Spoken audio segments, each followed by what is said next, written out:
සිංගප්පූරුවේ වෙළඳ කිවිසුමට එරෙහුනේ අපිද ඔබලාද? ඉන්දියාව සමග සේපාකට විරුද්ධ වුණේ අපිද ඔබලාද? කවුද? එක්ටකට විරුද්ධ වුණේ කවුද? இன்றைய நாள்ல எதிர்கட்சியில் இருக்கிற பாராளுமன்ற உறுப்பினர் ஹரிஷ் டி சில்வா மிகப்பெரிய அளவான காரசாரமான விஷயங்களை அரசாங்கத்தை அப்படியே கிழித்து தொங்க விட்டுருக்காரு அப்படின்னு கூட சொல்லலாம். அந்த அளவுக்கு மிக கடுமையான வார்த்தைகளால பேசியிருக்காரு. அவர் என்னென்ன விஷயங்கள் பேசியிருக்காரு, குறிப்பா சொல்ல போனா இந்த வரி தொடர்பான விஷயம் தொடர்பாக அவர் பேசியிருக்காரு. அதுல அவர் என்ன பேசியிருக்காரு அப்படின்னு பார்த்துட்டு அவர் தமிழ்ல என்ன பேசினார் அப்படின்னு நான் உங்களுக்கு விளங்கப்படுத்துறேன். ඇමරිකාවට විතරක් මේ බදු අයින් කරන්න නෙවෙයි ඒක කරන්න බෑ. ඇමරිකාව කරාට අපිට කරන්න බෑ. මොකද අපි WTO එකේ මෙම්බර් කෙනෙක්. அமெரிக்கா என்னதான் வரியை அகற்றினாலும் எங்களால இதை அகற்ற முடியாது. காரணம்னு சொன்னா நாங்க WTO-னுடைய ஒரு உறுப்பினராக இருக்கிறோம். இந்த WTO அப்படின்னு சொன்னா என்ன அப்படின்னு சொன்னா உலக வர்த்தக நிறுவனம். இந்த உலக வர்த்தக நிறுவனத்துல கிட்டத்தட்ட 160 நாடுகள் உறுப்பினராக இருக்காங்க. உலக நாடுகளுக்கான சர்வதேச வர்த்தக ஒழுங்குபடுத்துற ஒரு அமைப்பு இது. இது ஜெனீவா சுவிஸ் தலைமையகமாக கொண்டிருக்கு.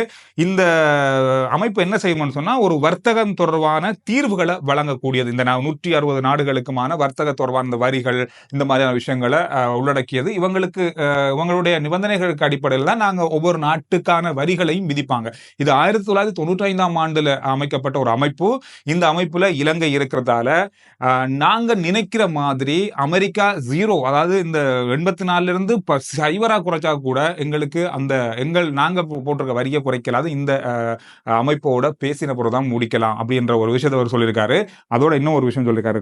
நன்றி. අපිට ඇමරිකාවේ බදු විතරක් 100% කරන්න නම් ඇමරිකාවත් එක්ක ෆ්‍රී ට්‍රේඩ් එග්‍රීමන්ට් එකක් තියෙන්න ඕනේ. අපිට එහෙම එකක් නැහැ. එහෙම එකක් කරන්න මේ කට්ටිය දුන්නේ නැහැ ඉඩ.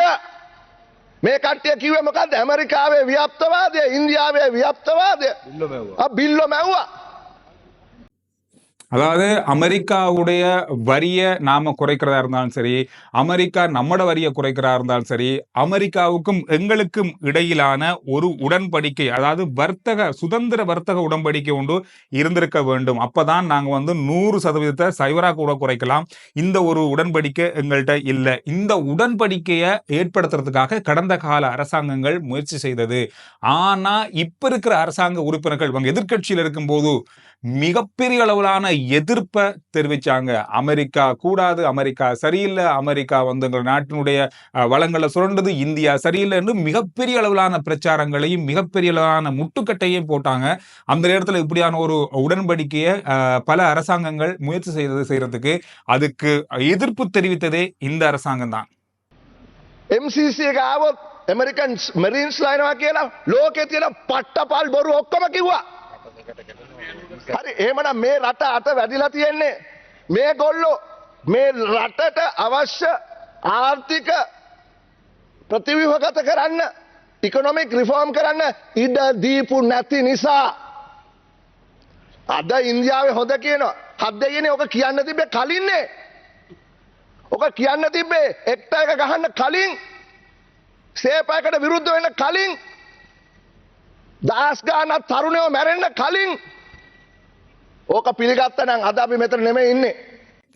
இந்த மாதிரி பல விஷயங்கள் அமெரிக்காவோடு செய்யப்படுகின்ற அல்லது இந்தியாவோடு செய்யப்படுகின்ற உடன்படிக்கைகளுக்கு மிகப்பெரிய அளவுல எதிர்ப்பை தெரிவித்து உலகத்திலே இல்லாத பொய்களை எல்லாம் மக்கள்கிட்ட சொல்லி இதை நிறுத்திட்டு இருந்தாங்க. இந்த மாதிரி ஒரு சந்தர்ப்பத்தை ஏற்கனவே உருவாக்கி இருந்தா நாம இந்த இடத்துல இருக்க மாட்டோம். அது மட்டும் இல்லாம இந்தியா இப்ப நல்லம் அப்படின்னு சொல்றாங்க. ஆனா இந்த இந்தியா இப்ப நல்லம்னு சொன்னதை எப்பவோ சொல்லி இருந்தா இவ்வளவு பேர் செத்திருக்க மாட்டாங்க. இந்த இடத்துல நாங்க இருந்திருக்க மாட்டாங்க. இப்ப எங்கேயோ இருந்திருக்க வேண்டியாக்கள் அப்படின்ற பல விஷயங்களை அவர் இன்றைய நாள்ல பாராளுமன்றத்துல அரசாங்கத்தினுடைய செயற்பாடுகள், கடந்த கால செயற்பாடுகள், இப்ப நடக்கிற செயற்பாடுகளை மிக காரசாரமா விமர்சனம் செஞ்சிருந்தாரு. இதோடு இன்னும் ஒரு முக்கியமான விஷயம், இந்த PTA தொடர்பான ஒரு விஷயம் அவருடைய உரையில சொல்லப்பட்டிருந்தது. கடந்த நாட்கள் உங்களுக்கே தெரியும், ஸ்லேவ் ஐலண்டை சேர்ந்த 22 வயதுடைய ஒரு இளைஞர் கைது செய்யப்பட்டிருந்தாரு. அதாவது அவர் ஸ்டிக்கர் ஒட்டியிருந்தார், இஸ்ரேலுக்கு எதிரான முறையில ஒரு ஸ்டிக்கர் ஒட்டியிருந்தார் அப்படின்ற ஒரு குற்றச்சாட்டின் பேரில் அவர் கைது செய்யப்பட்டு PTA, அதாவது பயங்கரவாத தடுப்பு சட்டத்தின் கீழ் அவர் தடுத்து வைக்கப்பட்டு விசாரணை செய்யப்பட்டாரு. ஆனா எவ்வளவோ அழுத்தங்களுக்கு பிறகுதான் அவர் விடுதலை செய்யப்பட்டாரு.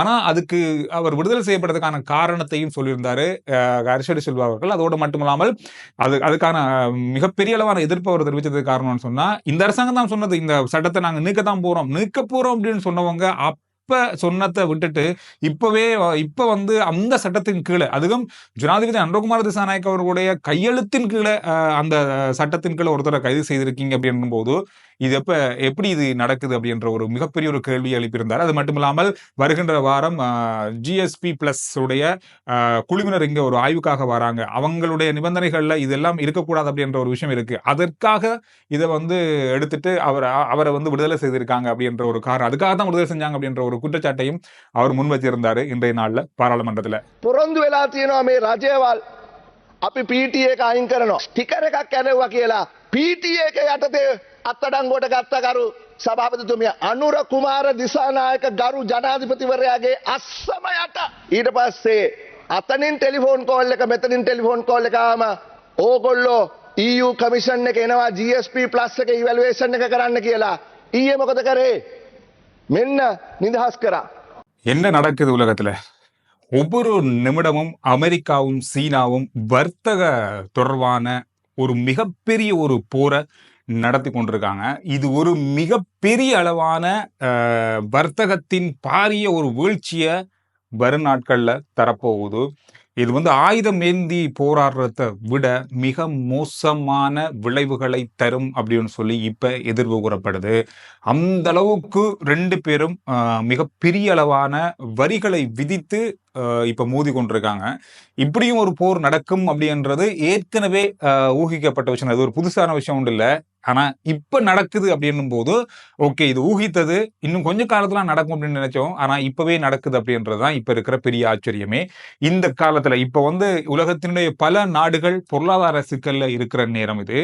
இந்த நேரத்துல இந்த மாதிரியான ஒரு விஷயம் உலகத்துல நடக்கும் போது பல நாடுகள், குறிப்பா இலங்கை மாதிரி நம்ம மாதிரி நாடுகள் பெரிய அளவா பாதிக்கப்படும். இப்ப சீனா வந்து அவங்கள்ட்ட இல்லாத வளமே இல்லைன்னு சொல்லலாம். எல்லா வளவுமே இருக்கு. உலகத்தினுடைய தங்களுடைய உணவு தேவையை பூர்த்தி செய்து உலகத்தினுடைய 35% உணவுகளையும் வந்து வெளி நாடுகளுக்கு அனுப்புறாங்க சீனா. அந்த அளவு உற்பத்தி செய்யற ஒரு நாடு. அது மட்டும் இல்லாமல் தொழில்நுட்பத்துல வாகன உற்பத்தியில மிகப்பெரிய அளவுல இருக்கிற ஒரு நாடு. இவங்க மோதுவாங்க அமெரிக்காவோட, அவங்களுக்கு எந்த ஒரு பிரச்சனையுமே இருக்காது. ஆனா அதை தாண்டி சார்பா இருக்கிற நாடுகள் மிகப்பெரிய அளவுல பாதிக்கப்பட போறாங்க. இன்றைய நாள்ல சீனா அமெரிக்காவுல இருந்து இறக்குமதியாகிற பல பொருட்களுக்கு 84% வரியை விதிச்சிருக்காங்க. ஏற்கனவே 20% இருந்தது. அமெரிக்கா அதிகரித்த வரிக்கு பிறகு அவங்க 35% அதிகரிச்சு அதுக்கு பிறகு அது 55 மாத்தினாங்க. 55 84 இப்ப மாத்திருக்காங்க. அதுக்கு காரணம் என்னன்னு சொன்னா, டொனால்ட் ட்ரம்ப் அமெரிக்கா அவங்களுடைய சீனாவுடைய இறக்குமதி செய்யப்படுகின்ற எலக்ட்ரிக் வாகனங்களுக்கான வரியை 104% மாற்றி இருந்தது. 104% வரி அறவிடப்படும் சொன்னதுக்கு இணங்க பதிலடியாக இந்த 84% வரியை சீனா விதிச்சிருக்காங்க. இப்ப இது எங்க போய் முடிய போகுதுன்னு தெரியல. மிகப்பெரிய அளவான ஒரு வர்த்தக போர் நடந்து கொண்டிருக்கு. சரி, இதை விட்டுருங்க. இது நம்ம வருகின்ற நாட்கள்ல இதனுடைய விளைவுகளை பார்க்கலாம். நாட்களே பார்க்கலாம். இந்த விஷயத்தால இலங்கையும் பெரிய அளவா பாதிக்கப்பட்டிருக்கு. ஏற்கனவே விதிக்கப்பட்ட வரியால மிகப்பெரிய அளவுல பாதிக்கப்பட போகுது. ஜனாதிபதி இன்றைய நாள்ல ஒரு சர்வ கட்சி மகாநாட ஒன்றை இன்றைக்கு அறிவிச்சிருக்காங்க. எல்லா கட்சி தலைவர்களையும் அழைத்து இது சம்பந்தமா பேசி ஒரு தீர்க்கமான முடிவை எல்லாருமே இணைந்து ஒரு தீர்க்கமான முடிவை எடுக்கிறதுக்கு இப்ப அழைத்திருக்காங்க. இந்த அரசாங்கம் வந்ததுக்கு பிறகு இதுவரைக்கும் எடுக்கப்பட்ட தீர்மானங்கள் எல்லாமே தங்களுடைய தீர்மானங்களாக இருந்தது. ஆனா இந்த விஷயமானது எல்லா கட்சிகளையும் இணைத்து எடுக்கக்கூடிய ஒரு தீர்மானமாக இப்ப மாறி இருக்கு.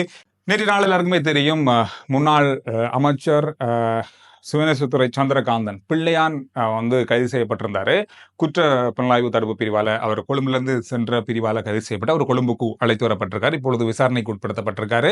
எனவே இந்த கைது நடவடிக்கையானது காணாமல் போன, அதாவது உபவேந்தர், கிழக்கு பல்கலைக்கழக உபவேந்தர் காணாமல் போனது சம்பந்தமான விசாரணை, அந்த குற்றச்சாட்டின் பேரில் தான் அவர் வந்து விசாரணைக்காக கைது செய்யப்பட்டிருக்கார் என்பது குறிப்பிடத்தக்கது. இன்னும் ஒரு விஷயம் இன்றைய நாளில் செய்திகளில் அதிகமாக பார்த்த ஒரு முக்கியமான செய்தி தான், அதாவது இப்ப அமெரிக்காவில் விதிக்கப்பட்டிருக்கிற வரி வந்து இப்ப விதிக்கப்பட்டிருக்கு. இந்த வரி வந்து இப்ப இந்த அரசாங்கம் வந்து கையாளுறதுக்கு தடுமாறி கொண்டிருக்கு. ஆனா முன்னாள் ஜனாதிபதி ரணில் விக்ரமசிங்கே அவர்கள் ஜனாதிபதியாக இருந்திருந்தால் ஒரு தொலைபேசி அழைப்புல இதனுக்கான ஒரு தீர்வை கண்டிருப்பாரு. உலகினுடைய முன்னணி தொழிலதிபர், உங்களுக்கே தெரியும், எலான் மாஸ்க், அவருடைய நெருங்கிய நண்பர் இவர் தான் வந்து ட்ரம்புடைய ஆலோசகர் கூட இப்ப. எனவே இப்படி இருக்கும்போது இந்த அரசியல் ரீதியிலான என்னதான் ஒப்பந்தங்கள் இல்லாட்டியும் கூட இதை நேரடியா தொலைபேசி மூலமாக கூட அதை பேசி இதை முடிச்சிருக்கக்கூடிய வாய்ப்பு அவரால் மாத்திரமா இருந்திருக்க முடியும் அப்படின்றத இன்றைய நாள்ல முன்னாள் அமைச்சர் பாராளுமன்ற உறுப்பினர் ராஜித சேனாரத்ன தெரிவித்திருந்தாரு. பதவியில இருந்திருந்தா, இப்ப அவர் பதவியில இருந்திருந்தா இந்த 44% என்ன குறைஞ்சது 20% கூட 24% கூட அவர் பேசி இதை முடிச்சிருப்பார் அப்படின்ற மாதிரி அவர் ஒரு கருத்தை வெளியிட்டிருக்காரு. இது தொடர்பான பல செய்திகள் சமூக வலைதளங்கள்ல பேசப்படுது. உண்மையிலே ரணில் விக்ரமசிங்க இருந்திருந்தா இதை செஞ்சிருப்பாரா, அவருக்கு அந்த பலம் இருக்கா அப்படின்னு நீங்க நினைக்கிறீங்களா அப்படின்றத கருத்துக்களை சொல்லுங்க. அடுத்த வீடியோவில் நான் உங்களை சந்திக்கிறேன். RG Chandru report YouTube channel, Facebook page, WhatsApp channel, இது எல்லாத்தையும் ஃபாலோ பண்ணுங்க. நன்றி.